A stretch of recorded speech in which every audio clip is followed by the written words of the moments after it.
Doctor साहेब, तर कार्यक्रमाला आपण सुरुवात करूया. Okay okay. तर सर्वप्रथम ह्या वेबिनारला जॉईन असलेले सर्व शिक्षक आणि विद्यार्थी मित्रमैत्रिणींनो, सर्वांना शुभ प्रभात. आणि आज आपल्या सर्वांना आणि विशेषतः वैद्यक क्षेत्रामध्ये कार्यरत असलेल्या डॉक्टर वर्गांना वैद्यक दिनाच्या, डॉक्टर डेच्या खूप खूप हार्दिक शुभेच्छा. परमेश्वर त्यांना उदंड आयुष्य देव, हीच त्या ईश्वर चरणी प्रार्थना. तर आपले आजच्या वेबिनारचे प्रमुख वक्ते माननीय डॉक्टर S.K. पाटील, सुप्रसिद्ध श्री रोगतज्ञ व श्री हॉस्पिटलचे संचालक येवला.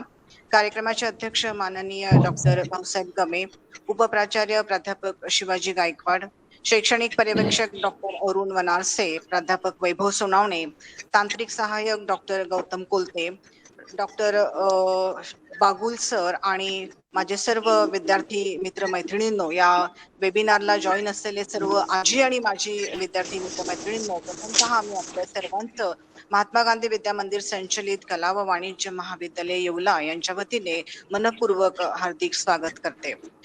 विद्यार्थी मित्रमैत्रिणींनो, सिरियस पेशंट, त्याचे अगतिक स्नेहीजन आणि तेवढेच अगतिक डॉक्टर आणि त्या स्नेहीजनांना धीर देत सांगतात की ईश्वरावर श्रद्धा ठेवा आणि पुन्हा आत्मविश्वासाने उपचाराला सुरुवात करतात. ही काही चित्रपटातील कथा किंवा दृश्य नव्हे, तर ही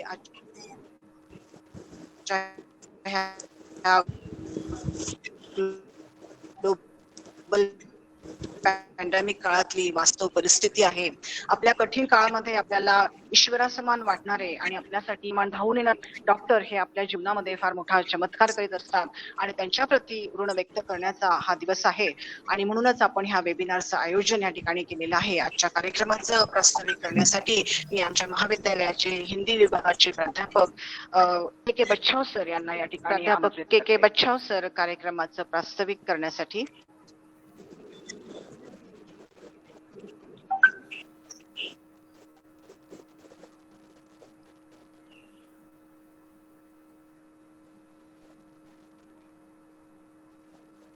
मला वाटतं के बच्छाव सर या ठिकाणी जॉईन आहेत.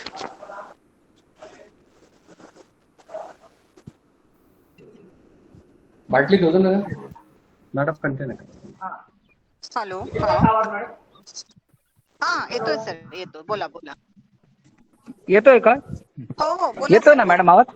हो हो येतोय येतोय, बोला बोला सर. बरं, ठीक आहे सर.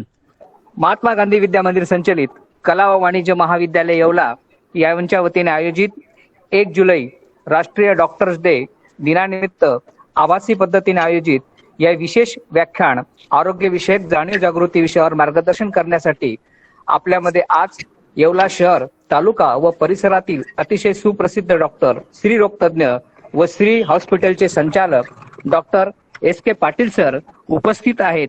मी महाविद्यालयाचे, आपल्या महात्मा गांधी विद्या मंदिर संस्थेच्या वतीने व महाविद्यालयाचे प्राचार्य आदरणीय डॉक्टर भाऊसाहेब गमे, आपण सर्व प्राध्यापक बंधू भगिनी, कार्यालयीन सेवक, कर्मचारी यांच्या वतीने त्यांचे मनपूर्वक स्वागत करतो. या कार्यक्रमाचे अध्यक्ष माननीय प्राचार्य डॉक्टर भाऊसाहेब गमे सर, उपप्राचार्य प्राध्यापक शिवाजी गायकवाड सर, शैक्षणिक पर्यवेक्षक डॉक्टर वनारसे सर, न्याक समन्वयक व आजच्या कार्यक्रमाच्या सूत्रसंचालक आदरणीय डॉक्टर मनीषा गायकवाड मॅडम, आमचे स्नेही तांत्रिक सहाय्यक doctor Gautam Kolte sir, doctor Dhangar sir, कनिष्ठ विभागाचे पर्यवेक्षक डॉक्टर प्राध्यापक सोनवणे सर, सर्व वरिष्ठ कनिष्ठ विभागात काम करणारे प्राध्यापक, सेवक, विद्यार्थी यांच्या वतीने या डॉक्टर दिवसानिमित्त सर्वप्रथम आज जे डॉक्टर पाटील सर आपल्या इथं उपस्थित झालेले आहेत त्यांचे मी प्रथमतः स्वागत करतो. आरोग्य विभागात आपले सेवा देत असताना आज असंख्य डॉक्टर, परिचारिका हे काम करत आहेत. त्यांचे महाविद्यालयाच्या परिवाराच्या वतीने त्यांना मनपूर्वक शुभेच्छा देतो. विशेषतः या कोविडच्या पार्श्वभूमीवर आपण बघतो की अनेक डॉक्टर्स आपल्या स्वतःच्या जीवनाचा, संपूर्ण परिवाराची जबाबदारी असताना देखील रुग्णसेवा हीच ईश्वर सेवा मानून अतिशय सेवाभावी दृष्टिकोनातून काम करताना आपल्याला दिसत आहेत. तसेच डॉक्टरांचे हे सेवा काम समाजातील अन्य सेवापेक्षा वेगळं आहे. जसं आम्ही शिक्षण क्षेत्रात काम करतो तसं आपलं काम जे आहे, हे आपलं काम निश्चितच अतुलनीय आहे. निश्चितच एक ज्याला म्हणतो की जसं मॅडमने आता सांगितलं की आपण देव काय आहे, ईश्वर काय आहे बघितला नाही, पण अनेक लोकांवर ज्या वेळेस संकट आले, ज्या वेळेस दुःख आलेत, या दुःखातून, या संकटातून दूर करण्याचं, त्यांना सारवण्याचं आणि त्यांना विश्वास देण्याचं काम आपल्या या डॉक्टरांनी केलेलं आहे. आणि निश्चितच या डॉक्टर दिनानिमित्त त्यांचं या कार्याचं स्मरण व्हावं, त्यांच्या सेवाभावाचं आपण स्मरण करावं, म्हणून हा डॉक्टर दिवस आपण आज साजरा करतो आहोत. आपणच नाही, पण या भारतातील सर्व जे काही शैक्षणिक संस्था असतील, सामाजिक संस्था असतील, सहकारी संस्था असतील, या डॉक्टरांबद्दल एक कृतज्ञता म्हणून आज आपण हा दिवस साजरा करतो. अनेक ठिकाणी बघतो आपण की डॉक्टरांना सन्मान आणि पुरस्कार देऊन त्यांच्या कार्याचा गौरव देखील केला जातो. या डॉक्टर दिनाची पार्श्वभूमी आपल्याला सर्वांना माहिती आहे की 1 जुलै हा डॉक्टर दिवस जो आहे, हे प्रसिद्ध जे आपले एक डॉक्टर होते विधानचंद्र राय यांच्या जन्मदिवसानिमित्त हा डॉक्टर दिवस आपण साजरा करतो. ते एक महान डॉक्टर होते. तसे ते जन्माने बिहार प्रांतातले होते, पण त्यांची कर्मभूमी आपण बघतो की पश्चिम बंगालमध्ये होती. पश्चिम बंगालचे दुसरे मुख्यमंत्री म्हणून सुद्धा त्यांनी अतिशय चांगले काम केलेले आहे. व अशा या डॉक्टरांना भारताचा सर्वोच्च नागरी पुरस्कार भारत सन्मान सुद्धा देण्यात आलेला आहे. त्यांच्या योगदानाप्रित्यर्थ, त्यांच्या कामाप्रित्यर्थ 1 जुलै हा त्यांचा जन्मदिवस असल्यामुळे जवळजवळ मला माझ्या माहितीप्रमाणे 1991 पासून भारतात डॉक्टर दिवस हा साजरा करण्यात येतो. आजचा विषय आरोग्यविषयक जाणीव जागृती या संदर्भात आहे.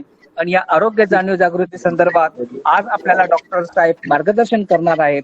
त्या संदर्भात डॉक्टर साहेब आपल्याला या आरोग्याविषयी काय काय काळजी घ्यावी, काय काय आपण एकंदरीत या आरोग्याविषयी आपल्यामध्ये काय काय जागृती आणणं आवश्यक आहे या संदर्भात मार्गदर्शन करतीलच.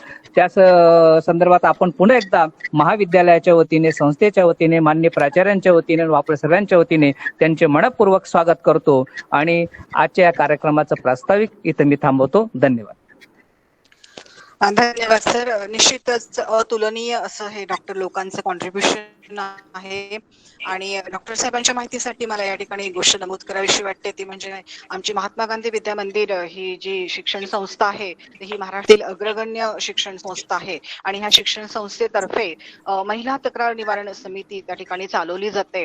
आणि महिलांच्या अधिकाराबद्दल, महिलांच्या आरोग्याबद्दल आमची संस्था खूपच जागृत आहे. आणि ह्या संस्थेचीच म्हणजे या महिला तक्रार निवारण समितीची शाखा प्रत्येक ब्रांच त्या ठिकाणी, प्रत्येक कॉलेजला त्यांची एक ब्रांच त्या ठिकाणी असते. आणि त्या ब्रांचच्या माध्यमातून म्हणजे महिला तक्रार निवारण समितीच्या माध्यमातून हा कार्यक्रम आपण या ठिकाणी घेत आहोत. आणि डॉक्टर वर्गाचा सन्मान करणे आणि त्यांच्याकडून ज्ञान संपादन करणे हे या कार्यक्रमामागचं उद्देश त्या ठिकाणी आहे. तर आजचे आपले जे प्रमुख वक्ते आहेत, माननीय डॉक्टर S.K. पाटील सर यांचा परिचय करून देण्यासाठी मी आमच्या विभागाचे माझे सहकारी डॉक्टर शरद चव्हाण सर यांना या ठिकाणी विनंती करते की त्यांनी प्रमुख पाहुण्यांचा परिचय करून द्यावा. धन्यवाद मॅडम. आजच्या कार्यक्रमाचे सन्माननीय अतिथी डॉक्टर S.K. पाटील यांचा मी परिचय करून देत आहे. सन्माननीय डॉक्टर S.K. पाटील तालुक्यातील एक सुप्रसिद्ध स्त्रीरोग तज्ज्ञ म्हणून प्रसिद्ध आहेत. त्यांनी सन 1977 मध्ये आपले वैद्यकीय शिक्षण MBBS औरंगाबाद येथील गव्हर्नमेंट मेडिकल कॉलेज मध्ये पूर्ण केलेलं आहे. तसेच DGOचे शिक्षण सोलापूर येथे पूर्ण केलेलं आहे. सन 1991 पर्यंत त्यांनी वैद्यकीय अधिकारी म्हणून सेवा केलेली आहे. याच दरम्यान त्यांनी स्वखुशीने दुर्गम क्षेत्रात सेवा मागून घेतली व अनेक सर्पदंशाचे पेशंटला त्यांनी जीवदान दिलेले आहे. त्यानंतर ते स्त्रीरोग तज्ज्ञ म्हणून कार्यरत आहेत व आज पावे तो जवळपास 80,000 डिलिव्हरीज करण्याचा त्यांना अनुभव राहिलेला आहे. सामाजिक कार्यात देखील त्यांचा उल्लेखनीय वाटा राहिलेला आहे. यात विशेष म्हणजे रक्तचंदन ह्या दुर्मिळ होत चाललेल्या प्रजातीचे रोपे तयार करून ते डोनेट करण्याचे अवघड काम त्यांनी केलेलं आहे. आयोजकांचे धन्यवाद. Over to doctor Manisha Gaikwad. Thank you doctor Sharad Chavan. अतिशय समृद्ध अशा प्रकारचा डॉक्टर साहेबांचा परिचय आहे. सेवाभावी कार्याचा वारसा असलेले आणि सामाजिक बांधिलकी जोपासणारे असे आपले हे डॉक्टर आज आपल्याला प्रमुख वक्ते म्हणून लाभलेले आहेत. तर यावेळेस मी डॉक्टर साहेबांना विनंती करते की त्यांनी आम्हाला मार्गदर्शन करावे. नमस्कार. सर्व प्राध्यापक वर्गांना, विशेषतः प्राचार्य गमे सर, तुमचे खूप आभार मानायला पाहिजे की मला या माहोलमध्ये तुम्ही आणलंय. खूप विद्वान मंडळी तुम्ही आहात. माझे परिचय तुम्ही ऐकून मला खूप चांगलं वाटलंय.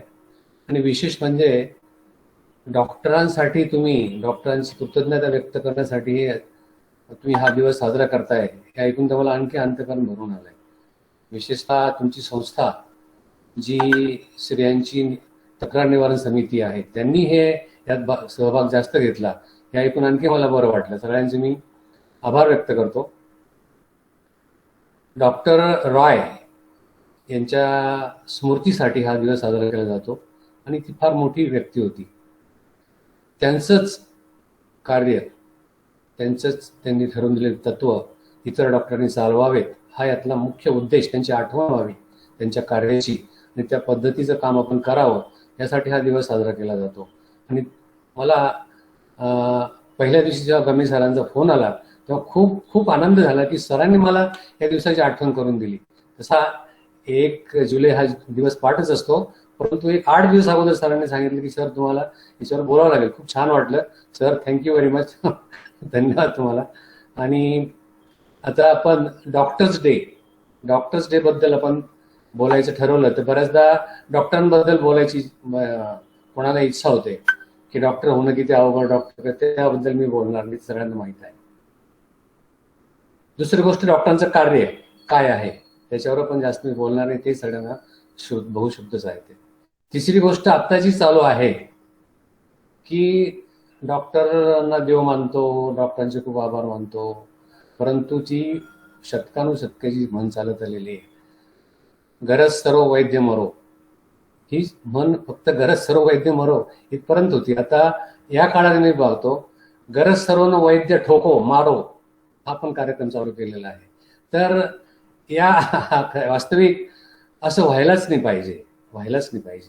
डॉक्टर होण्यापर्यंत त्याला काय कष्ट आहेत, नंतर तो सेटल होण्यापर्यंत काय कष्ट आहेत, आणि तो पेशंट ट्रीट करता करता त्याचा काय हाल होतात, त्याला किती श्रम होतात, हे मी सांगितलं तरी तुम्हाला पटणार नाही आणि त्यामुळे बोलणार पण नाही. परंतु अशा व्यक्तीला त्याच्याकडून थोडी चूक झाली तर काठ्या लाठ्याने ठोकलं जातं. म्हणजे फार काश्मीर म्हणणार नाही, काश्मीरमध्ये घडलं नाही, पण आसाम टू कन्याकुमारी केरला इथपर्यंत या गोष्टी घडलेल्या हे व्हायलाच नाही पाहिजे, मुळीच नाही व्हायला पाहिजे. परंतु या गोष्टीला 2 बाजू आहेत. त्याचे कारण आपण आता तुम्ही शोधणार, तुम्ही तज्ज्ञ मंडळी आहात, विद्वान आहात, त्याच्यावर तुम्ही विचार करा. असं व्हायला नाही पाहिजे एवढंच मी बोलेल. आज मला मुख्य बोलायचं आहे की आज सगळं जग कोरोनामध्ये जळतंय आणि शब्दशः म्हणजे अक्षरशः जळतंय. त्याच्याबद्दल मला बोलायची इच्छा आहे. कोरोनाबद्दल व्हॉट्सअप तज्ज्ञांनी तुमचं खूप ज्ञान वाढवलेलं आहे. परंतु काही गोष्टीच्या मूळ आहेत त्या बऱ्याच लोकांना माहित नाहीये. आता ह्या दुसऱ्या लाटेमध्ये आपण पाहिलंय खूप लोकांचे बळी गेले. हे बळी वाचवणं शक्य होतं का? अगदी शक्य होतं. केवळ आपल्या काही किरकोळ चुका हे बळी गेलेले आहेत, त्याच्याबद्दल मी बोलणार आहे आज. कोरोनाबद्दल बोलण्यापूर्वी कोरोनाची लक्षणं तुम्हाला, आता लक्षणं सुद्धा तुमचे पाठ आहे, तोंड मला माहिती आहे, परंतु त्याचं जरा सविस्तर मी सांगतो. कोरोनाचं पहिलं लक्षण आहे अंगदुखी. पेशंटचं अंग दुखायला लागतं. नाकातून पाणी येईलच असं नाही, जरी तो श्वासोच्छ्वास संस्थेचा जरी आजार असला तरी नाकातून पाणी येईलच असं नाही. शिंक एखाद दोन्ही येईल, परंतु पहिलं म्हणजे अंग दुखल आणि थकवा येईल. थकवा इतका की झोपेतून उठू वाटत नाही, जवळ पडलेल्या वस्तू घेऊ शकत नाही, हे दुसरं लक्षण. आणि नंतर ताप येईल, डोकेदुखी, भूक न लागणे हे तर आहेच. ताप हे सगळ्यात महत्वाचं लक्षण आहे. आणि हा ताप असा आहे की तो पॅरासिटामॉलची तुम्हाला सगळ्यांना गोळी माहिती आहे, ती घेतली तरी क्षणिक म्हणजे अर्धा तास उतरेल तो. पॅरासिटामॉल ह्या गोळीचं वैशिष्ट्य असं आहे त्याची ऍक्शनच 8 तासाची आहे. म्हणजे तुम्ही जर पॅरासिटामॉल आता घेतली आणि इतर जर ताप असला तर तो 8 तासाच्या आत यायलाच नाही पाहिजे, येणारच नाही, जरी मग कसला असला तरी. परंतु हा जो ताप आहे कुठला कोरोनाचा, तो अर्ध्या तासाने 1 तासाने परत येणार तुम्हाला, की समजायचं हा कोरोनाचा ताप आहे. तापाची जी आता हे जे मृत्यू झाले याच्यामध्ये मुख्य कारण त्यातलं एक कारण आहे की तापाबद्दलचा लोकांचा गैरसमज.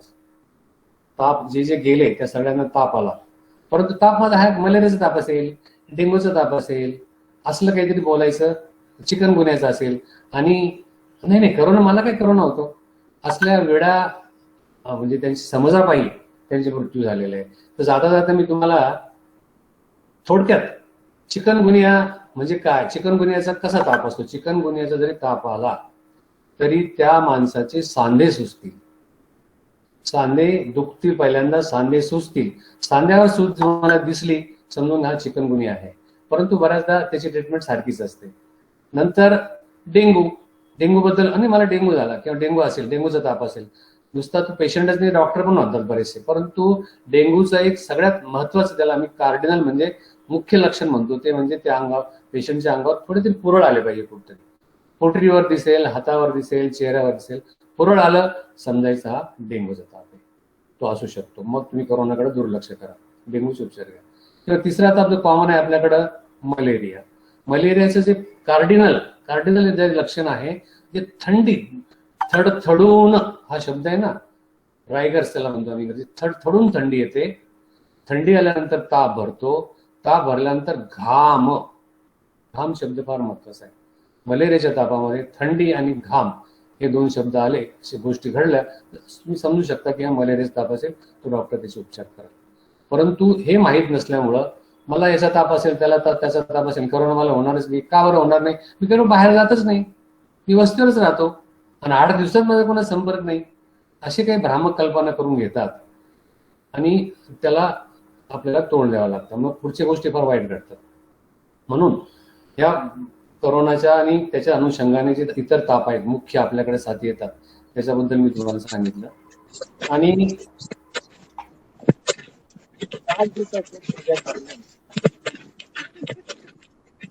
या कोरोनाने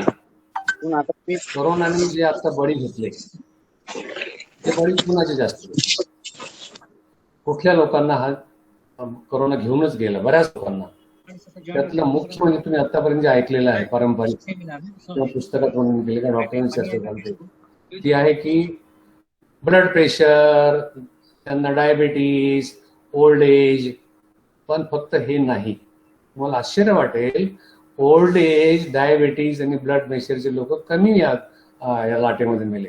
मग कोणते लोक गेले या लाटेत? जास्त लोक गेले ओबेसिटी, ज्यांना स्थूलता आहे, जे लोक स्थूल आहे, ज्यांचं वजन आपल्या नियमापेक्षा दुप्पट, तिप्पट आहे, दीडपट आहे, त्या लोकांना कोरोनाने जास्त त्रास दिलेला आहे.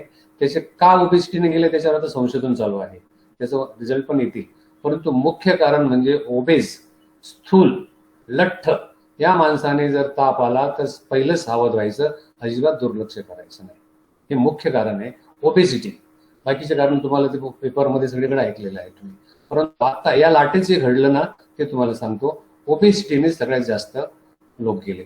आणि अजून दुसरा एक आजार आहे ज्याच्यामुळे लोक मेले, तो फार जुनाट आजार आहे, आपल्या सगळ्यांना आहे तो म्हणजे बेशिस्तपणा. बेशिस्तपणा याच्यामुळे खूप लोक मेले. आपल्याला सगळं माहिती आहे तरी पण टाळाटाळ करायची, नाही मला होणार नाही, मला कशाच होतं, आमचं असं आहे, आमचं तसं आहे, आणि असं म्हणून त्या रोगाकडे दुर्लक्ष करायचं. मास्क वापरायचं नाही, गर्दीत घुसायचं, गर्दीत घुसल्यावरही तोंडातला मास्क, समोर त्याला मास्क आहे की नाही पाहायचं आणि बोलत राहायचं. त्या लोकांना हा त्रास जास्त झाला. भजनी मंडळ आता त्यांचे लोकांचे सुखने कंटाळे होते, भजनाचे आयोजन केले, लग्नाचे आयोजन केले, दहावीचे केले, वाटेल तेवढं झाले. आणि करू द्या, पण त्या काळामध्ये नॉर्म्स पाळले नाही, मास्क लावला नाही, डिस्टन्सिंग ठेवलं नाही, आणि त्यामुळे हे लोक मेले. म्हणजे बेशिस्तपणा हा ह्या लोकांना घेऊन जाण्याचा मुख्य कारण ठरलेलं आहे. आता अजून एक तुम्हाला महत्वाची सांगतो, कोरोना ह्या दुसऱ्या लाटेत आम्हाला जो दिसला, कोरोना हा आजारच नवीन आहे, अंडर इव्होल्युशन आहे, त्याच्याबद्दल लोकांना फारसं माहिती नाही. जसं आता काळ जाईल तसं त्याचा अभ्यास झालेला आहे. तर कोरोनाचा रिसेंट जे आपल्याला आढळलेलं आहे की कोरोनाचा कोर्स, कोरोनाचे दिवस आहे ना, तापाचे दिवस अत्यंत,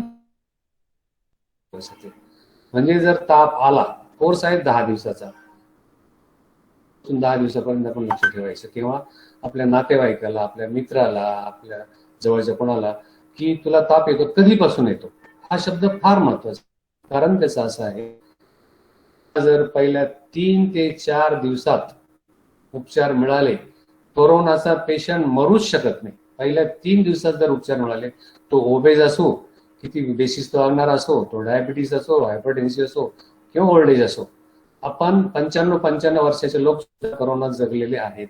त्याचं एकच कारण की ताबडतोब ट्रीटमेंट मिळाली, तातडी नाही. जर पेशंटला पहिल्या 3 दिवसामध्ये जर उपचार मिळाले तर तो पेशंट मरूच शकत नाही. आणि त्या दिवसातल्या ट्रीटमेंट सुद्धा खूप साधी आहे. फॅव्हिपिराव्हिर नावाचं औषध उपलब्ध झालेलं आहे. त्याच्या गोळ्या 18 गोळ्या सकाळी, म्हणजे 1800 मिलीग्रॅम सकाळी, 1800 सकाळी, संध्याकाळी घेतलं. त्याचा डॉक्टर लोक तो कोर्स सांगतील. तर 5 दिवसाचा कोर्स आहे. तो जरी कोर्स केला तरी कोरोनाचा माणूस मरत नाही. आणि त्याच्याबरोबरची जे आहे झिंक आहे, व्हिटॅमिन सी, ते डॉक्टरांचं काम आहे, तुमचं नाहीये. तरी पण तुम्हाला जर घरी ठेवायचे असतील, ठेवायला पाहिजे.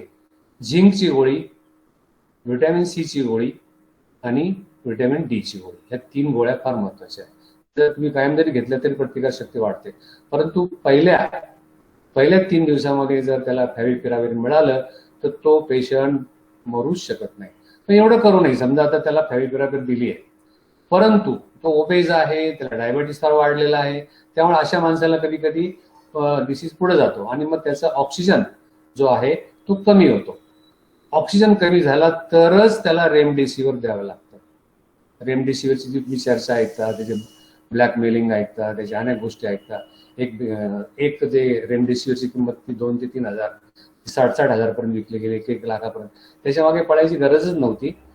जर आपण वेळेस उपचार केले असते तर, वेळेस उपचार जर केले तर रेमडेसिवीर पर्यंत जायची गोष्ट. त्या माणसाला जर पहिल्या 5 दिवसामध्ये 2 ते 3 दिवसात फॅव्हिपिराव्हिर आणि 5 दिवसाच्या रेमडेसिवीर मिळालं, ही व्यक्ती मरू शकत नाही, कितीही कोमॉर्बिडिटी त्यात असू द्या. कारण व्हायरसच मारले जातात. हे आपल्याला पूर्वी माहित नव्हतं व्हायरस मारणार किंवा औषध आहे की नाही. हे दोन्ही ड्रग आहे, फॅव्हिपिराव्हिर आणि रेमडेसिवीर, हे व्हायरिसिडल म्हणजे व्हायरांना खलस करणारे औषध आहे. ते उपलब्ध झालेलं, माहीत झालेलं आपल्याला. आता मग वेळ कशासाठी करायचं? परंतु आपण बेसिसपणे वागून वेळ करतो. 5 दिवसाच्या पुढे जर तो माणूस गेला, 5 दिवस झालेला आहे तरी येतोय, पण माझा जुनाट ताप आहे, मला दरवर्षीच येतो, मला खोकला येतोय, ऐकत नाही, तरी सुद्धा पुढच्या जर 5 दिवसानंतर मग त्या माणसाला ते रेमडेसिवीर देऊनही विशेष फायदा होत नाही. मग त्याला स्टिरॉइड द्यावे लागतात. मग स्टिरॉइड दिले, एकदा स्टिरॉइड तुमच्या शरीरात एंट्री झाली की जरी तुम्ही डायबिटीस नसाल तरी तुमची साखर वाढणार, तुमच्या लघवीत साखर येणार आणि मग तुम्हाला ऍडमिटच व्हावं लागेल. आणि ऍडमिट होताना जो ऑक्सिजन दिला जातो, त्या ऑक्सिजनची बाटली जर शुद्ध चांगली नसेल, स्वच्छ नसेल, तर तुम्हाला म्युकोरमायकोसिसला तोंड द्यावं लागेल. म्हणजे कोरोना राहिला बाजूला, त्याचं लंग डॅमेज राहिलं बाजूला आणि तुम्हाला तोंड द्यावं लागतं म्युकोरमायकोसिस. म्युकोरमायकोसिस झाला, कोरोना तरी बरा होईल, परंतु म्युकोरमायकोसिस ठराविक स्टेज ब्रेनच्या जवळ गेला तर माणूस जगत नाही. 8-15 दिवस, महिना दिवस, 2 महिने, 3 महिने, पण त्याचं शेवट ठरलेलं आहे. म्युकोरमायकोसिस ब्रेनच्या जवळ, ब्रेनचे मेम्ब्रेन डोळ्याच्या पुढे थोडा गेला की तो माणूस आटोपला. इथे एक प्लेट असते, क्रिबिफॉर्म प्लेट, मेंदूची खिडकी आहे नाकाच्या वरती या ठिकाणी. तिथपर्यंत तो जर गेला, ब्रेनमध्ये इन्फेक्शन झालं, म्युकोरमायकोसिस, तुमचं त्या पेशंटचं काम झालेलं आहे.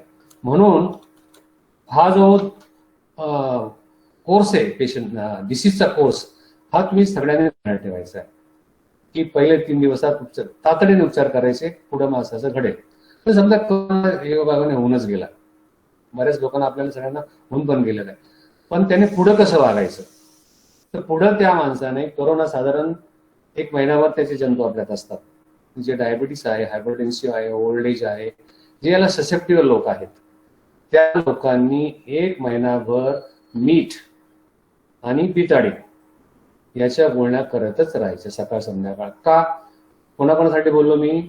डायबेटीस, ओल्ड एज, ओबेज, म्हणजे अत्यंत ससेप्टिबल जे आहेत त्या लोकांनी सकाळ संध्याकाळ बिटाडीन आणि मिठाच्या पाण्याच्या गुळण्या करतच राहायच्या. कारण त्या ठिकाणी कुठेही जरी थोडा म्युकर असेल तर तो परत वाढेल आणि तुम्ही म्युकरचे पेशंट व्हाल. म्हणून पोस्ट कोरोना झाल्यावर काय काळजी घ्यायची? तर त्या व्यक्तींनी सकाळ संध्याकाळ गुळण्या करत राहायच्या. आता या कोरोनाने आपल्याला बऱ्याच गोष्टी शिकवलेल्या आहेत, शिस्त लावलेली.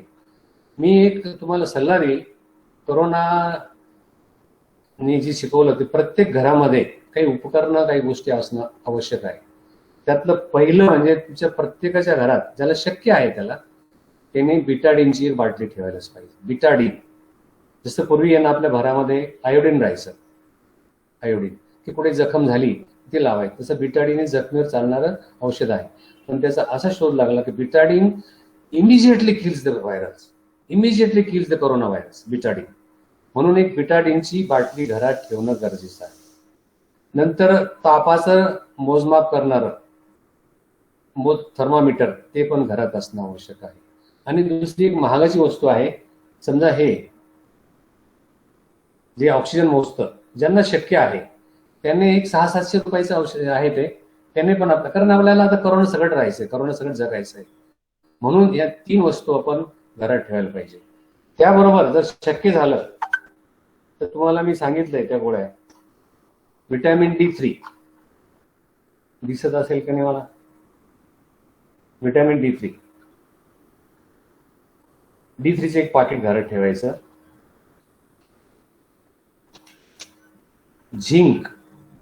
झिंकची गोळी म्हटली की दुकानदार काढून देईल. झिंकची गोळी ठेवायची. व्हिटॅमिन सी बी खाऊन टाकली. व्हिटॅमिन सीच्या गोळ्या भरपूर मिळतात, सगळ्यांना माहिती आहे, लिमसी फिमसी भरपूर. त्या 3 गोळ्या आणि एक स्कॅव्हिस्टा, जे जपानला पहिल्यांदा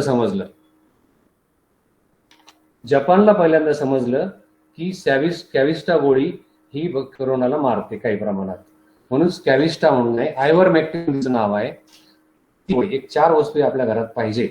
आणि जेव्हा ती लाट, कारण 3री लाट येणारच आहे, जेव्हा कळायला लागलं की पेशंट वाढताय, आपण शहाणं व्हायचं आणि या 3 गोष्टी खात राहायच्या. 4 गोष्टी तुम्हाला सांगितल्या, या गोष्टी पण म्हणजे ती औषधं आणि ती उपकरणं घरात ठेवणं फार गरजेचं आहे.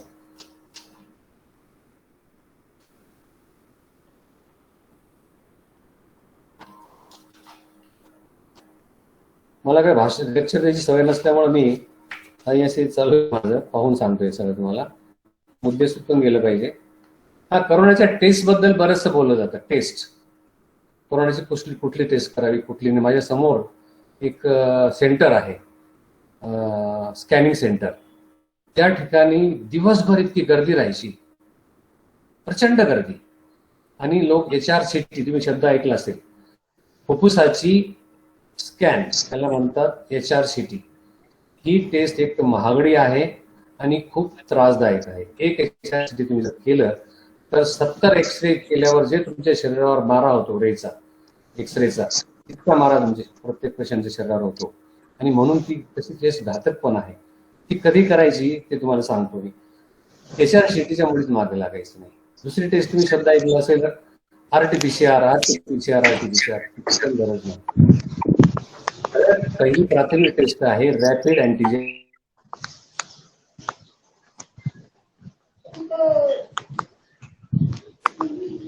SK पाटील म्हणून सांगतो तुम्हाला, ही सुद्धा टेस्ट करायची गरज नाही. तुम्हाला ताप आला,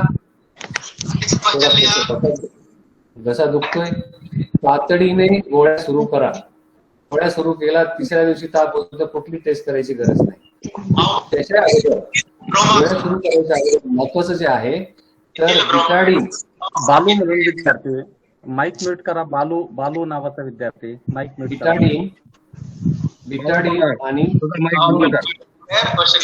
गरम करायचं, त्याच्यामध्ये मीठ टाकून पाणी गरम करायचं कोमट. त्याच्यामध्ये बिटाडीनचे 3-4 थेंब टाकेल, त्या पाण्याचा कलर बदलेल. साधारण लालसर कलर आला की त्या पाण्याच्या गुळण्या सकाळ संध्याकाळ करत राहायच्या. टेस्ट करायच्या अगोदर, टेस्टला तुम्ही जाल, टेस्टला तो माणूस असतो, अनेक गोष्टी असतात, पैसे पण लागतात त्याला, प्रायव्हेटला 1200 रुपये घेतात लोक, आणि सरकारीमध्ये लवकर नंबर लागत नाही. या टेस्टच्या पण भानगडीत पडू नका. तुम्हाला लक्षणे दिसले ताबडतोब बाथरूम मध्ये जा, गरम पाण्याच्या गुळण्या आणि बिटाडीन टाकून त्या गुळण्या करा. सकाळ आणि दर 4 तासाला करा, दर 4 तासाला. आणि ही कधी सुरुवात करायची गुळण्याची? समजा रात्री तुम्हाला 1:30 वाजता असं वाटलं की अरे मला जरा थंडी वाजते, ताप आलाय, पटकन उठायचं, ताबडतोब उठायचं, पाणी गरम करायचं, मीठ टाकायचं, बिटाडीनच्या गुळण्या करायच्या. सकाळ होईपर्यंत जर 2दा गुळण्या केल्या आणि दिवसभर 5-6 वेळा केल्या तर कोरोना तुमच्या टेस्ट सुद्धा तुमच्या सगळ्या निगेटिव्ह येतील. कारण सरळ आहे, लॉजिक आहे. आपण टेस्ट करतोय तर बिटाडीन तोंडात घालतोय, बिटाडीन सगळे जंतू मारलेले आहेत, आणि जरी मग तुमची टेस्ट केली, RT-PCR केली तर कुठलीही करा, निगेटिव्ह येणार. आपल्याला निगेटिव्ह पाहिजे. आपल्याला टेस्ट पॉझिटिव्ह करण्यासाठी कशासाठी झगडायचं? आपल्याला उपचार पाहिजे. आणि हे सगळ्यात बेस्ट उपचार आहे. पहिला उपचार म्हणजे बिटाडीन आणि मिठाच्या पाण्याच्या गुळण्या करणे. का बिटाडीन? तर बिटाडीन हे स्ट्रॉंग अँटीव्हायरस आहे, स्ट्रॉंग अँटीव्हायरल आहे. याच्याही पुढे बोलण्याच्या पुढचं एक हे निघालेलं आहे आता बरं, जलनीती. तुम्हाला किती लोक करतात मला माहित नाहीये, सॉरी, मी ते भांडं आणायला पाहिजे तुम्हाला दाखवायला. जलनीती एक भांड येतं, इतकं सोपं आहे ते जलनीती करणं. जलनीती म्हणजे काय की हे जे मिठाचं पाणी आणि बिटाडीन ते सोल्युशन त्या भांड्यात घ्यायचं, आणि हे नाक आहे आपलं, आपण नाक आता छिद्र आपण खालून बनतोय, त्यामुळे आपण काही टाकायचा प्रयत्न केला पाणी जाईल का नाही का, तर मान इतकी हलवायची, अशी इतकी वरती करायची, हे छिद्र समांतरी झालं पाहिजे किंवा थोडे वरती गेलं पाहिजे. आणि अशा नाकामध्ये तुम्ही कुठलंही पाणी टाका, लगेच दुसऱ्या नाकपडीतून बाहेर येतं. परंतु ही क्रिया इतकी फायदेशीर आहे, जलनीती प्रचंड फायदेशीर आहे. ते मंगेशकर हॉस्पिटल पुण्याचं आणि 2-4 हॉस्पिटल आहे, त्यातल्या एकाही डॉक्टरला कोरोनाची ट्रीटमेंट देऊन सुद्धा एकाही डॉक्टरला कोरोना झाला नाही. त्याचा विचार करा. तेव्हा त्यांना कळलं नाही पहिल्यांदा, का बरं होत नाही. आता कळलं की मोस्ट स्ट्रॉंग व्हायरसिडंट आहे, जे बिटाडीन औषध आहे. म्हणून जर तुम्हाला ही जलनीती शिकून घेता आली तर अवश्य शिका. तिचा फायदा फक्त कोरोनाला नष्ट करणे हा नाहीये. प्रत्येकाला आपल्याला माहित आहे, प्रत्येकाच्या तोंडाचा वास येतो, फिटर म्हणतात त्याला. प्रत्येकाच्या तोंडाचा वास येतो, आणि तोंडाचा वास आला की आपण काय करतो, दात घासत बसतो. दिवसातून 4दा दात घासतो. त्या दात घासण्याचा काहीही उपयोग नाही. दात खराब झाले म्हणून कधीच वास येत नाही.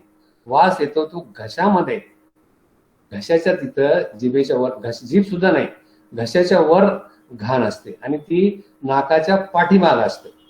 नाक जेव्हा घशात ओपन होतं त्या ठिकाणी आपण कुणी बोटही घालू शकत नाही, ब्रशही घालू शकत नाही, काहीच करू शकत नाही. त्या ठिकाणी ती घाण असते आणि त्याचा मग आपल्याला वास, जवळ माणूस बसला की आपल्याला दुर्गंधी येते. ती दुर्गंधी त्यातल्या घाणीमुळे असते. आणि जर तुम्ही जलनीती शिकलात, जलनीती दिवसातून 2 दिवसातून एकदा करा, 2 दिवसातून एकदा करा, हरकत नाही. 2 दिवसातून एकदा जरी केली तरी तुम्हाला ती तोंडाची दुर्गंधी येणारच नाही. म्हणून प्रत्येकाने जलनीती शिकून घेणं फार गरजेचं आहे.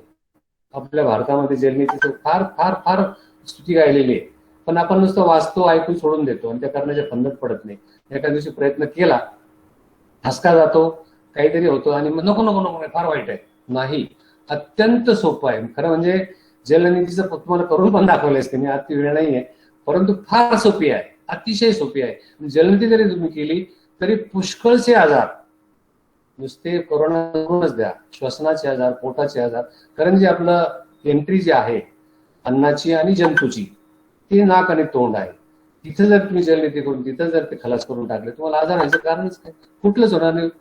कोरोनाच काय, कुठला ज्याला आपण ब्रॉन्कायटिस म्हणतो ते पण होणार नाही. श्वसनाचे आजार दरवर्षी येत होतो ते सुद्धा होणार नाही. म्हणून जलनीती सगळ्यांनी शिकून घ्यावी असं माझं सगळ्यांना विनंती आहे.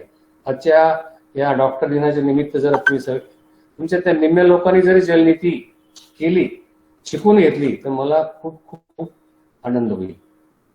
आता prevention is better than treatment हे वाक्य तुम्ही ऐकून फार गुळगुळीत झालेलं आहे. प्रिव्हेन्शन इज बेटर, पण प्रिव्हेन्शन करायचं कसं? आता तुम्हाला हे 4-5 गोष्टी सांगितलेलं आहे. प्रिव्हेन्शन म्हणजे ते रिपीट करत नाही मी, जलनीती वगैरे वगैरे आणि त्या 4 गोळ्या. अजून एक गोष्टी की आपल्याकडं हा कोरोनाच नव्हे तर कुठलाच आजार येऊ नये, आणि त्यातल्या त्यात कोरोना तर मुळीच होऊ नये. कोरोनाला रोखणाऱ्या ज्या गोष्टी आता सापडलेल्या आहे आपल्याला, की या गोष्टी जर आहारात आपण घेतल्या तर कोरोना सहसा त्या माणसाकडे फिरकत नाही. त्यातली पहिली म्हणजे प्रोटीन्स, रिच प्रोटीन्स. प्रत्येक प्रोटीन्स हे 20 अमायनो ऍसिडचे बनलेले आहेत, परंतु प्रत्येक अन्नामध्ये त्या अमायनो ऍसिडच आहेतच असं नाहीये. म्हणून रिच प्रोटीन हा शब्द असा आहे की ज्याच्यामध्ये 20 इसेन्शियल अमायनो ऍसिड आहेत, त्याला म्हणतात रिच प्रोटीन. रिच प्रोटीन कोणते आहेत? तर रिच प्रोटीन सगळे मांसाहारी जेवढे आहेत ते रिच प्रोटीन आहेत. म्हणजे एग्स आणि all meats they are rich protein. परंतु मग शाकाहारीने करायचं काय? त्यांना रिच प्रोटीन मिळणारच नाही का? होय, त्यांना मिळेल. आपला पारंपरिक जो आहार आहे, समजा हे आपण तृणधान्य खातो, तृणधान्यामध्ये 3 amino acid, lysine 3 amino acid नाहीये, आणि कडधान्य जे आहे कडधान्यामध्ये 1 अमायनो ऍसिड नाहीये, मिथ्योनिन. मग आपल्या पूर्वजांनी सांगून ठेवले, हजारो वर्षापासून आपण डाळ भात खातो. डाळ भात जर खाल्ली, पोळी वरण खाल्लं, पोळी आमटी खाल्ली मुगाची कसली, तरी तुम्हाला रिच प्रोटीन मिळाले. म्हणून प्रत्येकाने प्रोटीनसाठी एक तरी कडधान्य रोज जेवणामध्ये असणं गरजेचं आहे. एक तरी कडधान्य. म्हणजे मी माझ्या पेशंटला सांगत असतो, हरभरा, त्यातले त्यात जर ग्रीन हरभरा मिळतो, हिरवा, तो जर आपण घेतला तर अति उत्तम. हरभरा, मूग, मठ हे आपल्या घरात किलोने असलेच पाहिजेच, प्रत्येकाच्या घरात असलेच पाहिजे. आणि रोज एक, आज काय मटकी खाल्ली, जेवणामध्ये थोडीशी गरम केलेली आणि त्याच्यामध्ये परत कच्चे, जितकी गरम केली तितकीच कच्चे पण टाकायचे, तोंडी लावायला हे असलेच पाहिजे. म्हणजे रिच प्रोटीनचं काम होईल. आणि डाळ, पोळी, आमट्या, उसळी ह्या खायलाच पाहिजे. हे झालं प्रोटीन बद्दल. आणि सगळ्यात पुढचं जे आहे व्हिटॅमिन सी. व्हिटॅमिन सी बद्दल आपण ऐकलेलं खूप आहे. व्हिटॅमिन सी असं जीवनसत्व आहे, डोक्याच्या केसापासून तर पायाच्या नखापर्यंत शरीरातल्या प्रत्येक अवयवाला व्हिटॅमिन सी लागतं. केसाला लागतं, त्वचेला लागतं, त्याच्या खालच्या कनेक्टिव्ह टिश्यूला लागतं, त्याच्या खाली टेंडनला लागतं, मसलला लागतं, हाडाला लागतं, बोन मॅरोला लागतं, हृदयाला लागतं, दाताला लागतं. प्रत्येक ठिकाणी व्हिटॅमिन सी लागतं. व्हिटॅमिन सी रोजची रिक्वायरमेंट आहे 90 मिलीग्राम. एका दिवसामध्ये 90 मिलीग्राम मिनिमम ती मिळायलाच पाहिजे. तर त्याचं वैशिष्ट्य आणि त्याचं एक वाईट गोष्ट काय आहे की हे व्हिटॅमिन सी शरीरात फक्त 24 तासच स्टोअर होतं. मग तुम्ही आज 500 घेतली आणि बस मी काल 500 घेतले तर मला 8 दिवस काय गरज, नो. ते दुसऱ्या दिवशी 8 वाजता त्याची मात्रा संपलेली आहे शरीरातली, शरीर त्याला बाहेर टाकतं. म्हणून व्हिटॅमिन सी 24 तासातून एकदा तुम्हाला घ्यावंच लागतं. आता व्हिटॅमिन गोळ्या वेळेत उपलब्ध तुम्हाला आहे माहित आहे, परंतु रोज गोळी खाणं शक्य आहे का, चुकीचं पण आहे ते. म्हणून आहारात कुठल्या वस्तू पाहिजे तर लिंबू, तशा सगळ्या हिरव्या पालेभाज्यामध्ये, सगळ्या मोड आलेल्या कडधान्यामध्ये, प्रत्येक फळामध्ये व्हिटॅमिन सी आहे. प्रत्येक फळामध्ये आहे. मग जास्त कशात आहे, प्रत्येक आपण तर खाऊ शकतो, फळ कधी मिळत नाही, पण लिंबू हे वर्गीय जे फळ आहे, म्हणजे मोसंबी आली, त्याच्यामध्ये संत्री आली, पण आपण जास्त कॉमन हे तिन्ही जे 2 आहेत प्रत्येक ऋतूत मिळत नाही. लिंबू प्रत्येक ऋतूत मिळतं. 100 ग्रॅम जर आपण लिंबू घेतले तर त्याच्यामध्ये साधारण 123 मिलीग्रॅम व्हिटॅमिन सी असतं. 100 ग्रॅम लिंबू म्हणजे 4 लिंबू झाले. 4 लिंबू आपण खाऊ शकत नाही. सकाळ संध्याकाळ 1 लिंबू आपण खाऊ शकतो. आणि इतर जे आहे आपल्याला भाज्यातून मिळेल असं गृहीत धरू आपण, मोड आलेल्या कडधान्यातून मिळेल. परंतु लिंबू जर खायचे असेल तर 2 लिंबू रोज खायलाच लागतील, तरच तुम्हाला ते एका लिंबातून साधारण 35-40 मिलीग्राम मिळेल. आणि मग ते 90 पर्यंत जाईल आपण जर व्यवस्थित खाल्लं तर. लिंबामध्ये 123 मिलीग्राम. त्याच्या पुढचं एक फळ जे सगळ्यांना माहित आहे ते आहे पेरू. त्याला हिंदीमध्ये अमृत म्हणतात, अमृत, पण तो खरा शब्द अमृत असला पाहिजे, अमृत. त्या पेरूमध्ये 325 मिलीग्राम व्हिटॅमिन सी, म्हणजे लिंबात जेवढा आहे त्याच्या 3 पट व्हिटॅमिन सी आहे. आणि अजून एक महत्वाचं फळ आहे जे आवळा. आवळ्यामध्ये 1500 मिलीग्राम आहे. 1500. 100 ग्रॅम जर तुम्ही आवळा घेतला तर त्याच्यामध्ये 1500 मिलीग्राम व्हिटॅमिन सी आहे. म्हणजे लिंबात जर 1 पट आपण धरलं, पेरूमध्ये 3 पट आहे त्याच्या, आणि पेरूच्या 3 पट आवळ्यामध्ये आहे. इतकं ते व्हिटॅमिन सी आवळ्यामध्ये आहे. परंतु कोणत्या, कच्चा आवळा पाहिजे. आपण च्यवनप्राश वगैरे खातो, च्यवनप्राशमध्ये आवळा उकळला जातो भाजला. व्हिटॅमिन सीचं वैशिष्ट्य आहे त्याला टेम्परेचर सहन होत नाही. भाजी तुम्ही घेतली आणि ती टाकली कढईत, चटका बसला, व्हिटॅमिन सी गेला. उकळलं भाजी, व्हिटॅमिन सी गेला. म्हणून ॲज फार ॲज पॉसिबल कच्चेच खायला पाहिजे. म्हणजे आवळा सुद्धा आहे ना, आवळकंठी लोक काही खातात, थोडंफार मिळत असेल त्याच्यातून, वादच नाही, थोडंफार असेल. परंतु जे आपण अपेक्षा करतो 1500 मिळेल, नो, थोडं मिळेल. काहीच न खाण्यापेक्षा ती आवळकंठी तरी बेटर, हरकत नाही. म्हणून ह्या 3 फळाला प्रत्येकाने महत्व द्यायला पाहिजे. आणि जेव्हा शक्य होईल रस्त्याने दिसतंय पटकन घेऊन टाका. नाही पावसाळ्यात त्याच्यामध्ये फार किडे असतात, फार आळ्या असतात, नो. तुम्ही कोंबड्या आणि बकरे खाता आणि त्या आळ्याने काय होतं, जर पाहिला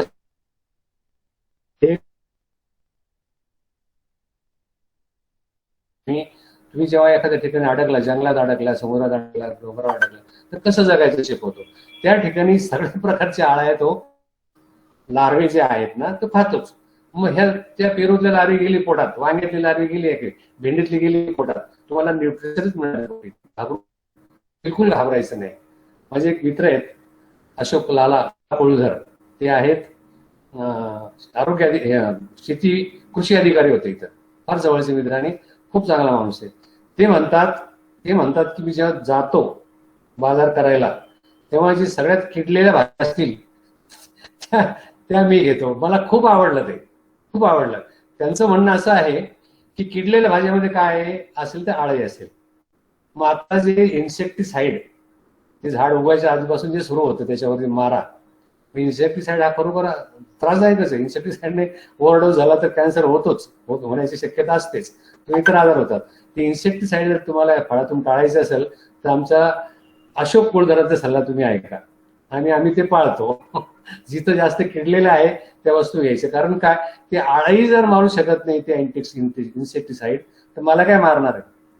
आणि म्हणून आपण जेवढं शक्य होईल तेवढं ते किडलेला भाग काढून उठला का, किडलेला जरी तुमच्या पोटात गेला अंडी सगळं तरी तुम्हाला पौष्टिक न्यूट्रिशन मिळेल.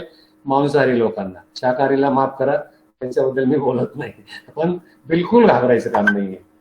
म्हणून हे भाज्या घेताना त्या शक्यतो आता बोललो मी त्या पद्धतीने घ्यायच्या. आणि पुढचं जे आहे ते व्हिटॅमिन डी. व्हिटॅमिन डी बद्दल मी बोलणार आहे. व्हिटॅमिन डी आपण शाळेत जे शिकलो तर व्हिटॅमिन डी फक्त व्हिटॅमिन डी ची जर डिफिशियन्सी म्हणजे काय, व्हिटॅमिन सी ची डिफिशियन्सी मला मराठी शब्द आठवे ना, तर काय होते, मुडदूस नावाचा एवढा एकच शब्द आपल्याला माहिती. परंतु आता जे रिसेंट ऍडव्हान्सेस आहेत त्या रिसेंट ऍडव्हान्सेस प्रमाणे व्हिटॅमिन D3 म्हणतो, डीच म्हणू आपण त्याला, व्हिटॅमिन डीच्या अभावी, डिफिशियन्सी अभावी हृदयविकार होतो, डायबिटीस होतो, त्या माणसाचं वजन वाढतं आणि त्या माणसाला कॅन्सर पण होऊ शकतो. म्हणजे जे सी बद्दल मी जे बोललो आता त्याच्यापेक्षा व्हिटॅमिन डीचं तर जास्त झालेलं आहे. म्हणून व्हिटॅमिन डी आपल्या आहारात असणं, शरीरात असणं फार आवश्यक आहे. मग व्हिटॅमिन डी कुठं असतं, सूर्यप्रकाश तुम्हाला सगळ्यांना माहिती आहे, सूर्यप्रकाशातून व्हिटॅमिन डी मिळतं. हे वाक्य सत्य जरी आहे तरी ते 100% सत्य नाहीये. त्याचं कारण सांगतो. उन्हामध्ये 3 प्रकारचे किरण असतात, त्याला एबीसी नाव दिलं शास्त्रज्ञांनी. एबीसी जे सकाळचं किरण आहे 11 वाजेपर्यंत 1 वाजेपर्यंत, ए नंतर त्याच्यानंतर बी, त्याच्यानंतर सी. तर त्यातलं बी आणि सी काही कामाचे नाही. जर एकदम गोरे गोरे पान लोक जर त्या बी आणि सी ला एक्सपोज केले एक 6 महिने किंवा, तर त्याला 100% त्वचेचा कॅन्सर होणार. गोऱ्या लोकांबद्दल बोलतो, आपल्याबद्दल नाही, आपण सावळे आहोत, आपल्याला होणार. तरी परंतु आपण दुपारनंतर पांढरा कपडा शरीरावर घालणं गरजेचं आहे.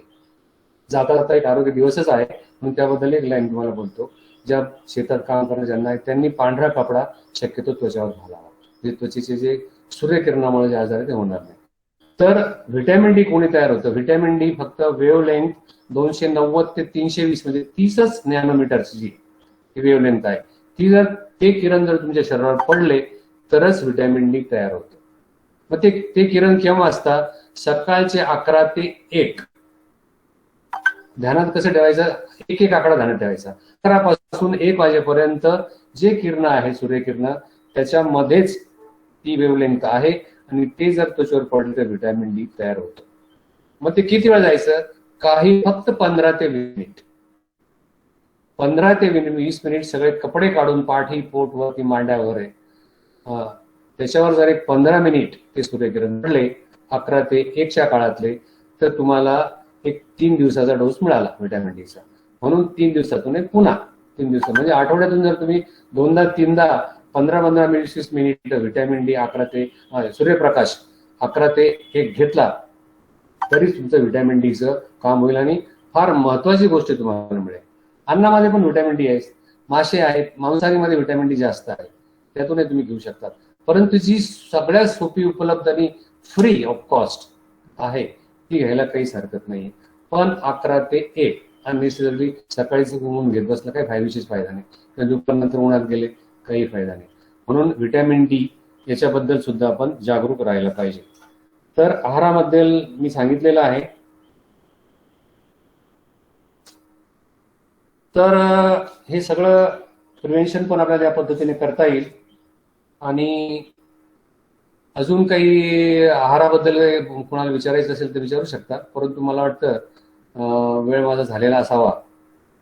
गणेश सर. हरकत नाही. फक्त आमच्याकडे कॉलेजचे मुद्दे आहेत ना सर, त्यांना एचबी कमी दिसतो. म्हणजे आम्ही जेव्हा ब्लड चेक करतो, एचबी कॅम्प आयोजित करतो. काय परत एकदा बोला सर. एचबी मुलींमध्ये फार कमी दिसतो, मुलींमध्ये महिलांमध्ये. त्याबाबत थोडंसं गायडन्स करा सर. अगदी बरोबर, फार चांगला वेळ असेल तर बोलतो मी. हो बोला. मला बोलायला खूप आवडतं आणि एक स्टोरी मी सांगायला पाहिजे, पण त्यात वेळ नाही. स्टोरी अशी शॉर्ट मध्ये सांगतो. एक अपंग मुली माझ्याकडे आले, आणि अपंग म्हणजे काय की पोलिओ झालेला, आजी घेऊन आली, तिला आईबाप नव्हते, आणि ती गरोदर आणली माझ्याकडे. आणली तर मी चेक केलं, प्रत्येक पोलिओला 90% पोलिओला सिझर करावं लागतं. तिचं एचबी चेक केलं होतं 6 मिलीग्रॅम. आजीला म्हटलं या गोळ्या दिल्या मी घरात 3 महिन्याच्या, आणि ह्या गोळ्या घ्या तरच तिचं एचबी वाढेल आणि तरच तिची डिलिव्हरी जगेल. बघा, म्हणजे आम्हाला सांगण्याची पद्धत असते, त्या पद्धतीने सांगितलं. आणि मला वाटलं ती आजी घेईल. त्या आजीने काही पुढचं सांगतो तुम्हाला, ती गेली घेऊन तिला मुलीला, आणि जी आली ती रात्री 2 वाजता डिलिव्हरीलाच घेऊन आली. काळा सुरू झाल्यावरती. काळा सुरू झाल्यावर म्हटलं आजी तुम्ही ते गोळ्या दिल्या का? कशाचा भाऊ माझ्याकडे गोळ्या, कशाकडे आमचं रक्त तपासलं? नाही रक्त नाही तपासलं. रात्री 2 वाजता पावसाळ्यामध्ये हिचं तर मी काय करू, रक्त तेव्हाच होतो, आता किती झालं असेल. फार चिडचिड केली, पण तिला काढून पण देता येत नाही. तातडीने रक्त तपासणारा बोलवला, आणि तुम्हाला आश्चर्य वाटेल, त्याचं रक्त होतं एचबी 11 ग्रॅम. 11 ग्रॅम.